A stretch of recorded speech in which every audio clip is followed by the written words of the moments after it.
नमस्कार दर्शकों, आपके बेहद खास कार्यक्रम कर्मफल में मैं आपका स्वागत करती हूं। जैसे कि आप जानते हैं कि इस कार्यक्रम में हम हर बार एक नए विषय पर बात करते हैं। हर बार एक नए विषय होता है, आपकी उलझनों को सुलझाते हैं गुरुजी। लेकिन आज हम बात करेंगे कुंडली मिलान पर, क्योंकि शादी हो, विवाह हो या कोई भी शुभ कार्य करना हो तो सबसे पहले कुंडली मिलान करना बहुत ज़रूरी होता है। उसकी जानकारी करना भी बहुत ज़रूरी माना जाता है।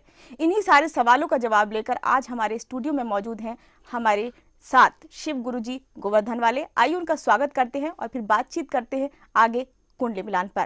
तो आइए उनका स्वागत करते हैं। गुरुजी, आपका बहुत बहुत स्वागत करती हूं। राधे श्री राधे। तो हम मंगलाचरण से शुरुआत करेंगे। सच्चिदानंद रूपाय विश्वोपत्यादि हेतवे तापत्रय विनाशाय श्री कृष्णाय वयम नमः।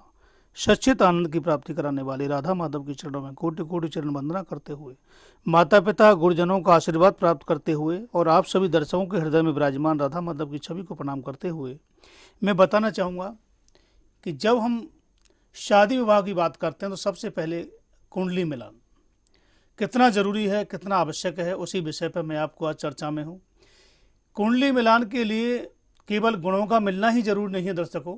होता क्या है कि हम लोग जन्मपत्री मिलवाई पंडित जी से, कितने गुण मिल रहे हैं, 36 गुण हैं, कितने हैं, 36 में से 28 मिल रहे हैं, 27 मिल रहे हैं, चलो जी बहुत अच्छा मिल रहा है। लेकिन नहीं, कुंडली मिलान के अंदर सबसे पहले देखना यह है कि नक्षत्रों का मिलान, जिसको आप गुण मिलान कहते हैं, और दूसरा है कुंडली का विवेचन, कुंडली की विवेचना, कुंडली का एक विश्लेषण।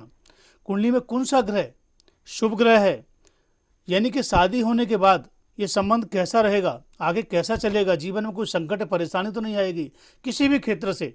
या पंचम भाव को देखा जाता है, संतान का भाव कैसा है, दसम भाव कैसा है, इसका कार्यक्षेत्र कैसा रहेगा, या पति पत्नी में प्रेम का एक भाव वो देखा जाता है, वो कैसा रहेगा। जीवन बदलता रहता है, ग्रह गोचर कुंडली में नक्षत्र दशाएं बदलती रहती हैं, तो उसका भाव भी देखना बड़ा ज़रूरी है हमारे लिए।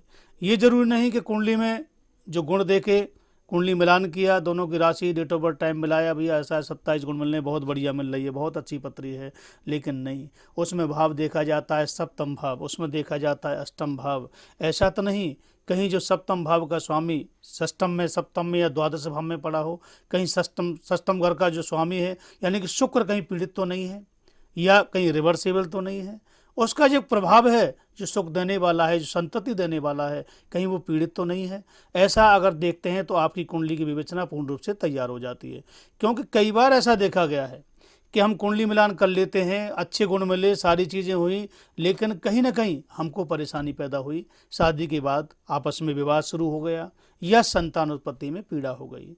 तो यहाँ पर मैं बात करता हूँ ग्रह मैत्री के बारे में। जब कुंडली मिलान करते हैं तो कुंडली मिलान में ये समझो 100% जो कुंडली होती है, 25% तो है कुंडली मिलान का जो भाव होता है वो ग्रह मैत्री पर होता है।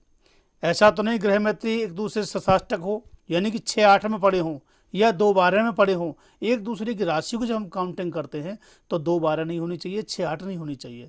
तो कहीं ना कहीं वो जब भी उनका भाव पैदा होगा एक तरह से शत्रुता वाला भाव पैदा हो जाएगा, मन में कहीं ना कहीं कोई परेशानी, एक दूसरे की बात को नहीं मानेंगे, ऐसा भाव पैदा हो जाएगा, तो फिर जीवन चलेगा कैसे। दूसरा भाव है मेरा यहाँ नाड़ी दोष के बारे में। जब हम बात करते हैं तो नाड़ी के बारे में 3 प्रकार की नाड़ियाँ बताई हैं। तो नाड़ी का मतलब ये है कि सेम नाड़ी बराबर नाड़ी नहीं होनी चाहिए, उससे बड़ा दोष होता है, उससे संतान या स्वास्थ्य को दोष होता ही होता है। क्योंकि जिस प्रकार किसी बल्ब को हम जलाते हैं तो वहाँ नेगेटिव और पॉजिटिव 2 क्रियाएं होती हैं। पॉजिटिव होंगे तो वो नहीं जलेगा, या नेगेटिव होगा तो बल्ब नहीं जल पाएगा। तो नेगेटिव और पॉजिटिव 2 चीज़ होंगी तभी हमको संतति की प्राप्ति होगी, संतान की प्राप्ति होगी। अगर नाड़ी दोष कुंडली में आ रहा है तो संतान भी अगर हो जाती है आपकी, तो देखने का भाव ये है कि कहीं ना कहीं उसका जो शरीर है कोई ना कोई अपंग जरूर